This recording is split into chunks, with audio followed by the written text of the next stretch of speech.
There are a few different ways to approach mobility and flexibility work. Before I get into those, I do want to mention that I am in the Kenilworth, New Jersey region, and I am running two different types of classes. One is strength and mobility class, as well as a combat training class. So if you guys are interested in taking those classes, first class is free. So if you guys are interested, I have my schedule, in the background here. So if you want to take a pause and take a screenshot, definitely DM me to, get signed up for those classes. Now, the three different ways to go about flexibility, mobility training. First one is the most obvious, right? Especially on your rest days, right? During your rest days is to do mobility, flexibility work, especially on those days. Oftentimes you could reduce the intensity of the stretch as well, right? This is something that's really important. You should look at mobility, flexibility work as actually strength work, right? But it's just a different type of strength stimulus, right? So we could reduce the intensity of the actual stretch and just do some active recovery work at home.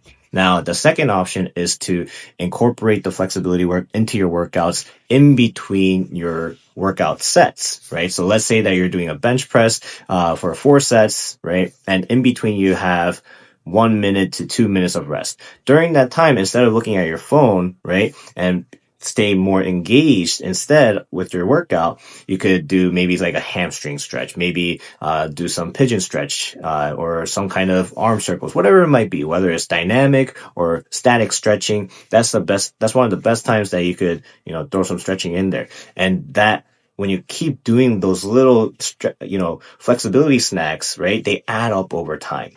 Now the third one is to actually incorporate the exercises into your workouts, right? Again, flexibility, mobility exercises are strength exercises, just a different type of stimulus.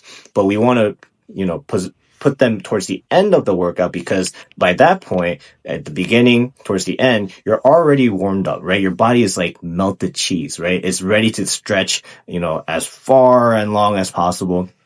And so let's say that it's a squat day and you're doing, leg flexibility work. So that time you have first exercise is maybe doing a pancake stretch. Second exercise is doing like a half middle split, or your groin stretch, right? Whether you want to do static stretching or dynamic stretching, up to you, right? But that is really the three different ways to go about incorporating mobility, flexibility work in a more efficient and effective manner. So definitely keep that in mind.